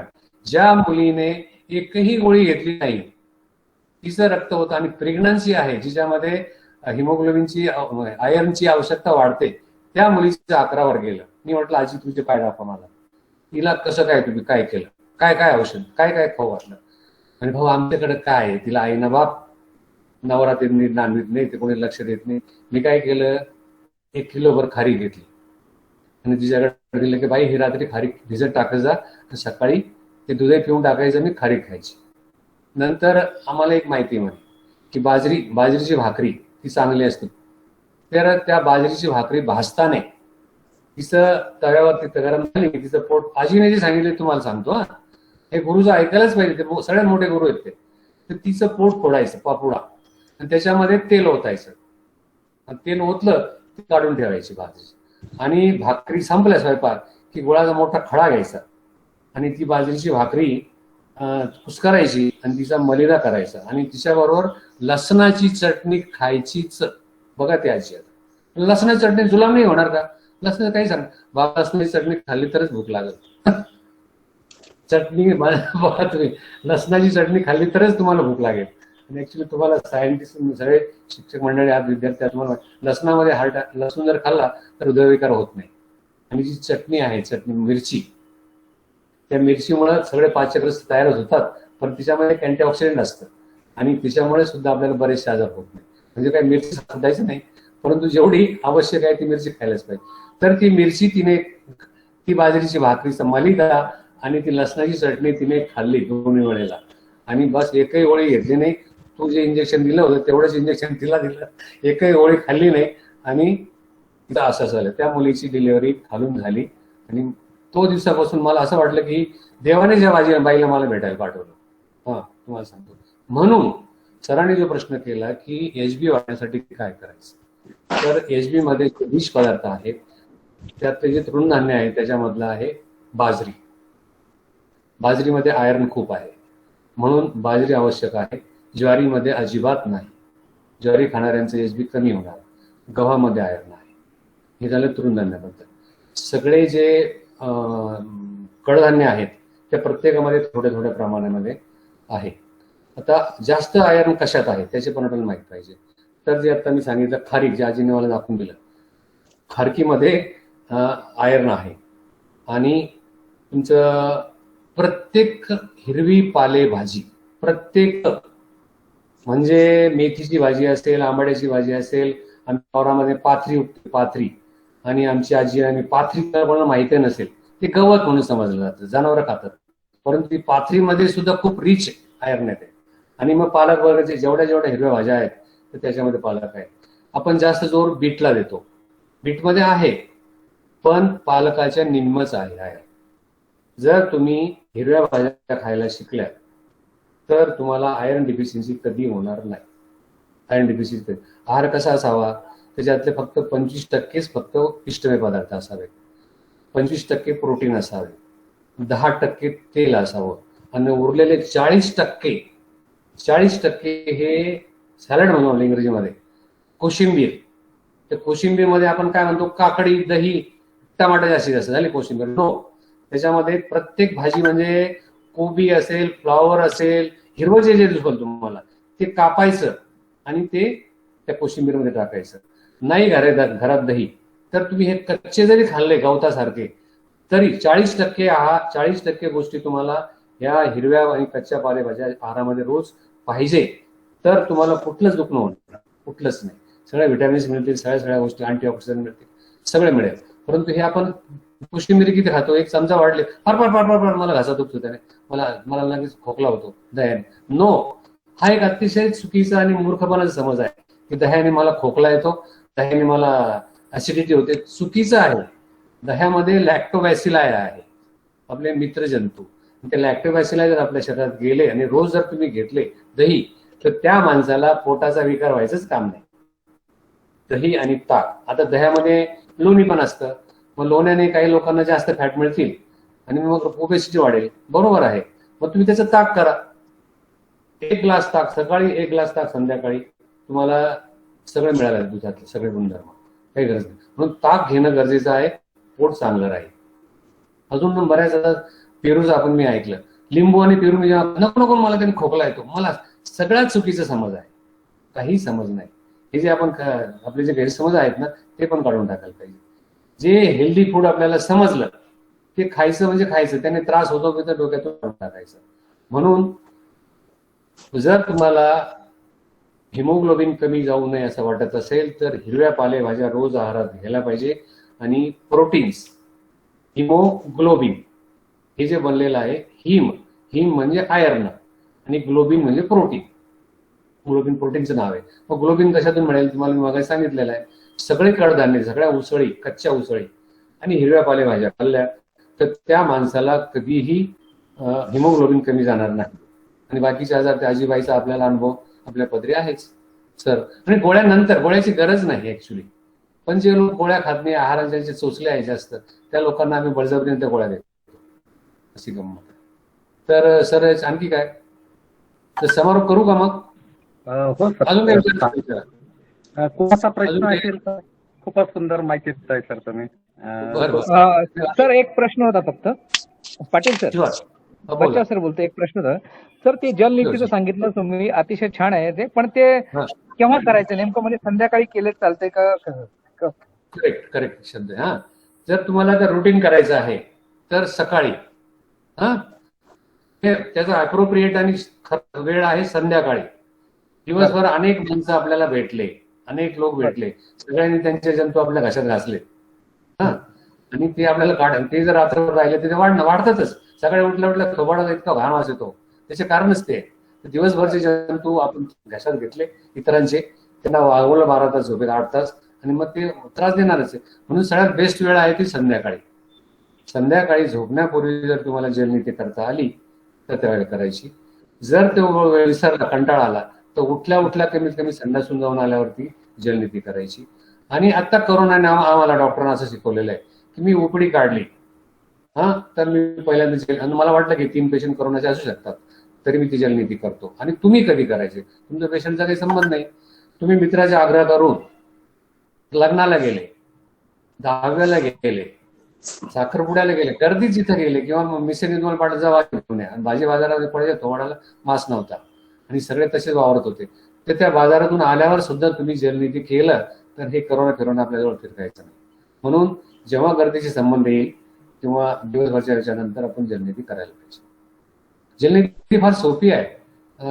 पुढच्या वेळी मी तुम्हाला दाखवू सुद्धा, जर किंवा गरज असेल तुम्हाला आपण परत ठेवू. अतिशय सोपी परंतु खूप फायदेशीर आहे. म्हणून मी तुम्हाला सगळ्यांना विनंती आहे, डॉक्टर डेच्या निमित्तानं जलनीती शिकून घ्या. सगळे तुमचे जे रेस्पिरेटरी डिसीजेस आहेत ना, ते तुमच्याजवळ फिरकणार नाही, दाताचे, तोंडाचे, सगळे घशाचे. थँक्यू. बोला सर. जलसीचं जे पत्र आहे ना, ते ऑनलाईन मिळत आहे. काय काय ऑनलाईन सुद्धा मिळतं म्हटलं सर. जलनीतीचं जे पात्र आहे ना ते ऑनलाईन मिळतं म्हटलं. मिळतो online आपल्याला मिळतं एवढं आपल्याला. नाही नाही, मी येतं का? अरविंद मेडिकलला आणायला सांगितलेलं आहे. मी अरविंद online मेडिकल मध्ये घेतलं आहे, 60-70 रुपयाला आहे.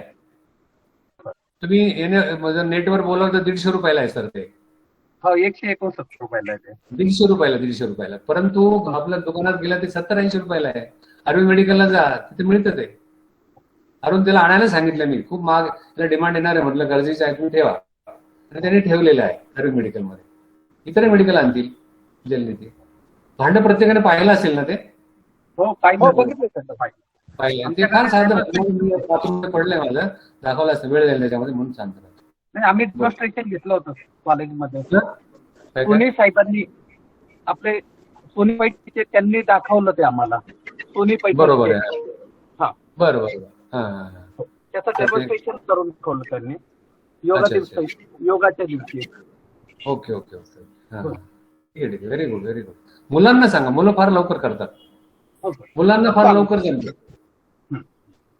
मुलांना फार लवकर जमतं. माझा 8 वर्षाचा नातू आहे आणि त्याचे आई वडील आणि त्याची मोठी बहीण 15 वर्षाची, चौघांना मी ते पात्र दिलं आणि प्रयत्न करायला लागले. ते छोट्या मुलांनी सगळ्यात अगोदर केलं आणि आमची सुनबाई खोकतच बसली. तर लेडीज फार टाळाटाळ करतात ते करायला, मी पाहिलं जे. पण मुलं त्यात लवकर जमतं. सगळ्यांनी करावं, लेडीजने पण करावं, चांगली गोष्ट आहे. डॉक्टरचे औषध पाणी करण्यापेक्षा किती सोपी गोष्ट, घरातली गोष्ट आहे तुमच्या, ती करा ना तुम्ही. ठीक आहे. पुन्हा विचारायचं का साहेबांना? काही विचारायचं असेल तर इतरांना काही काय? विचारायचं का साहेबांना? हो, विचारा विचारा.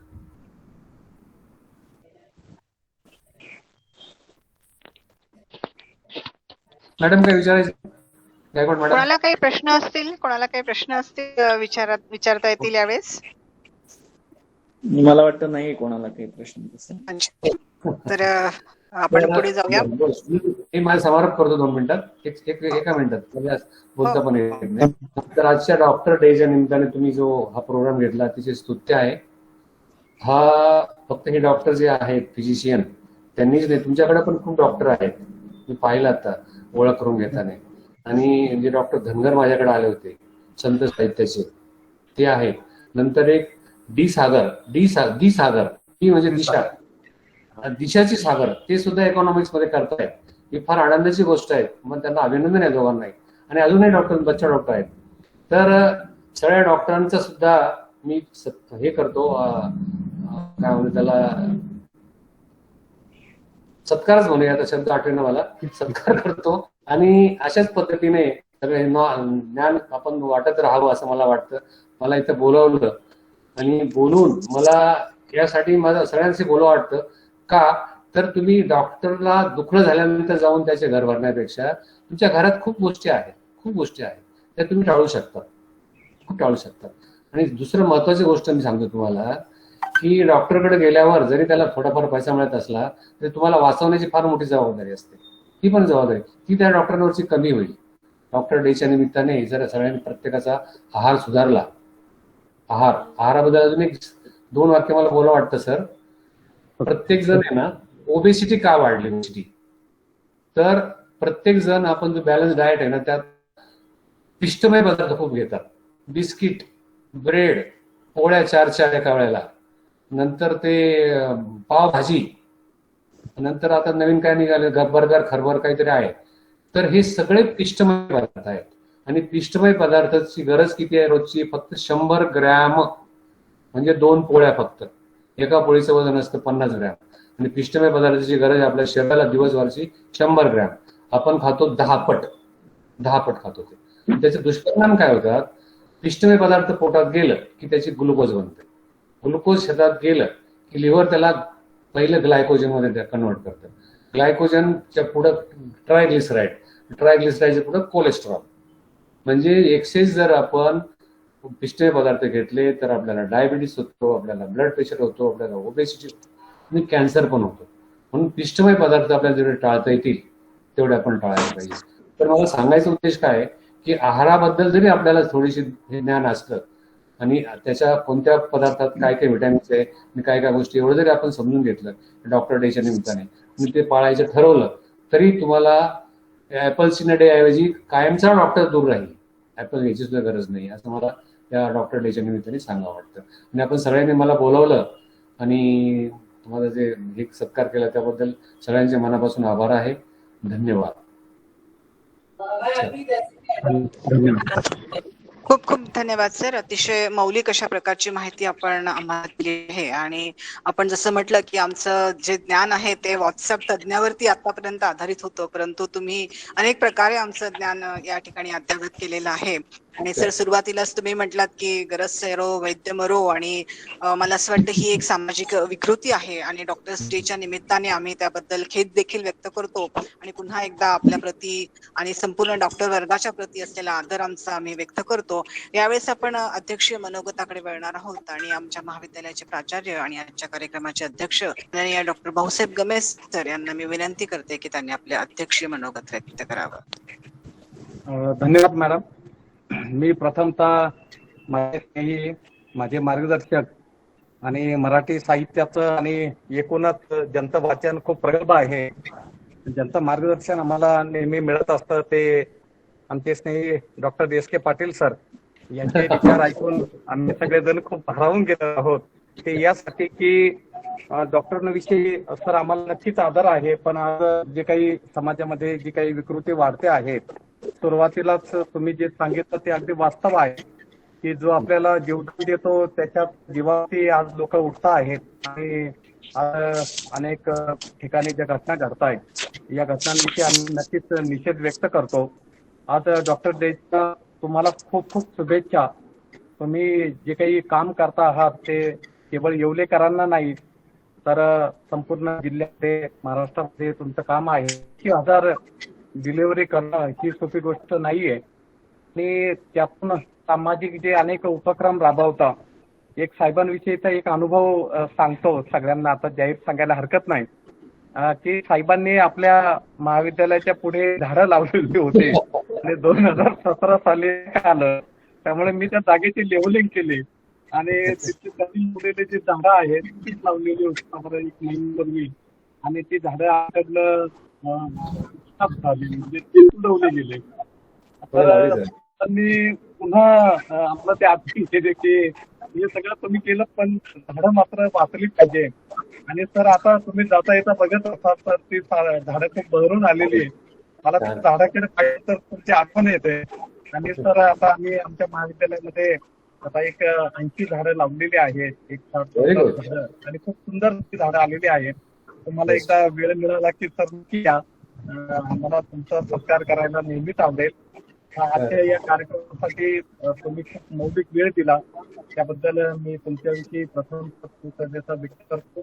या कार्यक्रमासाठी उपस्थित महाविद्यालयाचे उपप्राचार्य गायकवाड सर, प्राध्यापक के बचाव सर ज्यांनी सूत्रसंचालन केलेलं आहे, आणि महिला तक्रार निर्माण समितीचे जे अध्यक्ष आहे, नाट्य कोऑर्डिनेटर प्राध्यापिका डॉक्टर महिला गायकवाड मॅडम, त्यानंतर doctor Ganga Gangar sir, doctor Kolte sir, नंतर प्राध्यापक Arun Vanarche sir, Vaibhav Sonawane sir, DM Bagul sir, महाविद्यालयाचे सगळे अध्यापक, सगळे विद्यार्थी बंधू आणि भगिनींनो, की व्हॉट्सअपमध्ये ज्या काही चांगल्या गोष्टी येतात त्यापेक्षा बऱ्याच गोष्टी ज्ञानाशी संबंधित नसतात असं माझं स्वतःचं प्रामाणिक मत आहे.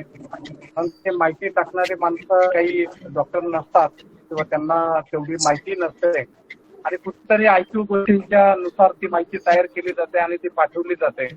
आज सरांनी माहिती दिलेली, तर या माहितीचं आम्ही रेकॉर्डिंग केलेलं आहे.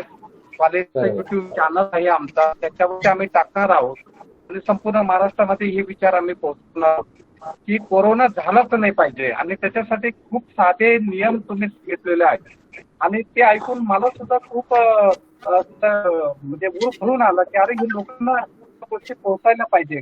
तर कालचं मी उदाहरण सांगतो. माझ्या एका क्लर्कला कोरोना झाला होता आणि काल मी 8 लाख रुपयाच्या बिलांवरती सह्या केल्या, 2.5 लाख रुपयाच्या बिलांवरती.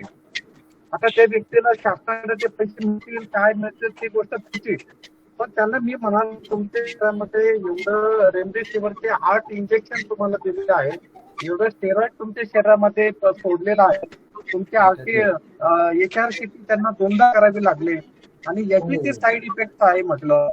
की त्यांचा स्कोर 19च्या दरम्यान होता सर. आणि म्हणजे मृत्यूच्या गाड्यामधून तो भांबरे म्हणून आमचे क्लर्क आहे, ज्युनियर क्लर्क, ते वाचलेले आहेत त्यातून. आणि मग मी त्यांना म्हणालो की तुम्ही काळजी घ्यायला हवी होती या सगळ्या गोष्टीची. जर ही काळजी घेतली असती तर मला वाटतं सर त्या माणसाला 2.5 लाख रुपये लागले नसते आणि मला वाटतं एवढं सगळं दुःखदायक जीवन त्यांना सहन करावं लागलं नसतं. दुसरा सर एक अनुभव सांगतो या निमित्ताने तुम्हाला. आमचे एक खराब समाजचे प्राध्यापक होते सर, एका लग्नाला गेले आणि व्यवस्थित काळजी न घेतल्यामुळे आज ते आमच्यामध्ये नाहीये. अतिशय अर्थशास्त्राचा अतिशय गाढा अभ्यासक हा प्राध्यापक आज आमच्यामध्ये नाहीये. आणि मला असं वाटतं की सर असं व्याख्यान जर यापूर्वी आम्ही जर कदाचित पहिली लाट जेव्हा सुरू झाली मार्च एंडिंगला, जेव्हा सुरू झालं मागील वर्षाच्या सगळा प्रकार, तेव्हा जर अशी तुमच्यासारख्या भल्या माणसांनी जर हे असं पोहोचवलं तुमच्या लोकांपर्यंत, तर मला वाटतं आपण फार मोठं सामाजिक काम करू शकतो सर, असा माझा खूप विश्वास आहे. साध्या साध्या गोष्टी आहे, जलनीती सारखा गोष्ट आहे किंवा लिप्सी सारखी गोळी आहे, व्हिटॅमिन डी गोळी आहे, अगदी सोप्या गोष्टी आहेत सर. आणि थर्मामीटर किंवा अगदी तुमचं हे आपण ऑक्सिमीटर ठेवणं ही काही प्राध्यापकाला काही अशक्य असलेली गोष्ट नाहीये सर. अगदी छोटा खर्च आपण करू शकतो. तर मला वाटतं या तुमच्या व्याख्यानामधून आम्हाला खूप चांगलं ज्ञान याबाबत प्राप्त झालेलं आहे. आम्ही हे विद्यार्थ्यांपर्यंत अधिकाधिक पोहोचवणार आहे, कारण ऑनलाईन विद्यार्थी थोडेसे आपल्या भारतामध्ये सगळ्याच गोष्टींची वानवा असल्यामुळे ऑनलाईन बऱ्याच मुलांना जॉईन होता येत नाही. पण आम्ही हे सगळं रेकॉर्डिंग करून मुलांपर्यंत पोहोचवणार, याबाबत जागृती करणार. आणि तुम्ही जे समाज कार्य करता ते थोडंसं आमच्या प्राध्यापकांपर्यंत पोहोचावं म्हणून थोडंसं मी सांगतो सगळ्या प्राध्यापकांना की सरांचं जे वाचन आहे ते एखाद्या मराठीच्या प्राध्यापकाचंही नसेल एवढं त्यांचं वाचन आहे. योजनासारखं नियतकालिक अनुष्टुप सारखं नियतकालिक दिल्यानंतर सर लगेच प्रतिक्रिया व्यक्त करायचे की वेळेस अनुष्टुप मधली कथा अतिशय चांगली आहे. त्यानंतर योजना असेल, अनुष्टुप असेल आणि साधनाची तर हयात वाचक आहे. मराठीमध्ये जे वेगवेगळे नियतकालिक आहेत ते सरांकडे सगळे येतात. वाचन अतिशय प्रगल्भ आहे, विचार अतिशय प्रगल्भ आहे. आणि सगळ्यात महत्वाचं वैशिष्ट्य म्हणजे सरांना मी बोललो नाही पण आता सगळ्याला आनंद वाटतो, जीवन साधना पुरस्कार दैनिक देशदूतने दिला होता आणि त्या पुरस्कार समितीवरती सर देशदूतने माझी नियुक्ती केली होती. त्यामुळे पहिला प्रेफरन्स आम्ही तुम्हाला दिला होता तो यासाठी की तुम्ही एकूण जे काही सामाजिक काम आतापर्यंत केलेलं आहे त्या सगळ्या कामाचा येवलेकरांनी भरभरून प्रतिसाद तुम्हाला दिलेला आहे. तर डॉक्टर डेच्या तुम्हाला खूप शुभेच्छा देतो. तुमचंही अतिशय निरामय असो. तुम्हालाही या सगळ्या कार्यासाठी खूप शुभेच्छा माझ्या संस्थेच्या वतीने, महात्मा गांधी विद्या मंदिर संस्थेच्या वतीने, त्यानंतर कला वाणिज्य महाविद्यालयाच्या वतीने आणि सर्व प्राध्यापकांच्या वतीने डॉक्टर डेच्या तुम्हाला खूप शुभेच्छा देतो. जे समाज कार्य घडतं आहे त्या कार्याला पुन्हा एकदा मी सर अभिवादन करतो आणि माझे अतिशय प्रार्थना पूर्ण करतो. धन्यवाद सर. उत्तम वक्ते आमच्यापर्यंत आणून आणि उपयुक्त आणि अद्यावत अशा प्रकारची माहिती आमच्यापर्यंत पोहोचवण्याचा आपला सातत्यपूर्ण प्रयत्न असतो. आणि आज देखील जीवन साधना गौरव पुरस्काराने सन्मानित अशा प्रकारचे वक्ते तुम्ही आमच्यापर्यंत पोहोचवले, त्याबद्दल महिला तक्रार निवारण समितीच्या वतीने आणि सर्व प्राध्यापकच्या वतीने मी आपले आभार व्यक्त करते. आणि यावेळेस आभार प्रदर्शन करण्यासाठी मराठी विभागाचे डॉक्टर धनराज धनगर सर यांना मी आमंत्रित करते. धन्यवाद मॅडम. डॉक्टर धनराज धनगर. हा, आवाज येतोय मॅडम माझा? येतोय. हो सर, आवाज येतो आहे. धन्यवाद मॅडम. आमचे कवी म्हणतात, आभाराचे भार कशाला, गळ्यात फुलांचे हार कशाला, प्रेमाचेच घर बांधूया, या घराला दार कशाला. पण दाराशिवाय घर जसं अपूर्ण असतं, येण्या जाण्याचा तो एक मार्ग असतो, त्याप्रमाणे आभार म्हणजे ही खरं तर कार्यक्रमाची सांगता नसते, तर पुन्हा पुन्हा असे मान्यवर वक्ते आम्हाला लाभावेत यासाठीचा तो एक मार्ग नियोजित करण्याचा एक प्रयत्न असतो. आणि आज जे वक्ते आपल्याला लाभले त्यांचं व्याख्यान सर म्हटले की त्यांना व्याख्यानाची सवय नाही, पण सतत ऐकत राहावं. खरं म्हणजे डॉक्टरांना ऐकणं तसं फारसं कोणाला आवडत नाही, पण सर ज्या पद्धतीने बोलत होते जीवनाचे इतके महत्वपूर्ण असे अनुभव, म्हणजे आम्ही बऱ्याचदा म्हणतो की पहिल्या पिढीतील जे डॉक्टर होते सर ते खूप गरज सर्व वैद्य मरो या पद्धतीचे निश्चितच नव्हते. दिवसेंदिवस या क्षेत्रातील व्यावसायिकता वाढत असल्यामुळे आणि खूप अशी कॉम्पिटिशन वाढल्यामुळे बऱ्याचशा अशा काही अनैतिक गोष्टी देखील आपल्या कानावरती येतात की समजा आता कोरोनाचे उपचार इतके स्वस्त आहेत, मात्र लाखोंच्या घरामध्ये इतकं बिल मग कसं निघतं, 25-26 लाखापर्यंत बिल निघतं. त्यामुळे कदाचित डॉक्टरांकडे पाहण्याचा दृष्टिकोन जो आहे तो लोकांचा दूषित झालेला आहे. मात्र आपल्यासारख्या डॉक्टरांना ऐकलं, त्यांचे विचार असे ऐकून घेतले, तुमचं समाजकार्य सगळं पाहिलं की खरं तर या पिढीकडून सगळ्यांनी नवीन डॉक्टरांनी ही प्रेरणा घेण्याची खूप गरज आहे असं आम्हाला वाटतं. आज तुम्ही जे काही मार्गदर्शन केलं ते निश्चितच आमच्या संपूर्ण आयुष्यभरासाठी खूप असं महत्वाचं असं मार्गदर्शन होतं. या कार्यक्रमासाठी आपणास निमंत्रित करणारे आमच्या महाविद्यालयाचे प्राचार्य जे आजच्या कार्यक्रमाचे अध्यक्ष होते, त्यानिमित्ताने मी सर्वप्रथम त्यांचे खूप खूप आभार मानतो आणि आपल्या अनमोल मार्गदर्शनाबद्दल आदरणीय डॉक्टर एस के पाटील साहेब यांचे देखील मनपूर्वक खूप खूप आभार व्यक्त करतो.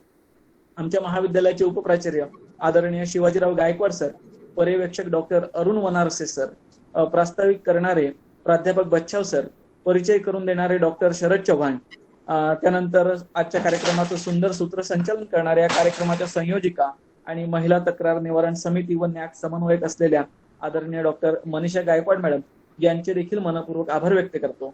या कार्यक्रमाला तांत्रिक सहाय्य करणारे, कार्यक्रमाचं रेकॉर्डिंग करणारे आदरणीय डॉक्टर गौतम कोलते सर यांचं देखील मनपूर्वक आभार व्यक्त करतो. त्याचबरोबर सर्व सहकारी बंधू भगिनी, सर्व विद्यार्थी मित्र ज्यांनी या कार्यक्रमाला उपस्थिती दिली आणि इतके मौलिक विचार त्यांनी ऐकून घेतले त्याबद्दल त्यांचेही मनपूर्वक आभार व्यक्त करतो. आणि अध्यक्षांच्या परवानगीने आजचा हा कार्यक्रम इथे संपन्न झाला असं जाहीर करतो. Thank you sir. थँक्यू. धन्यवाद सर.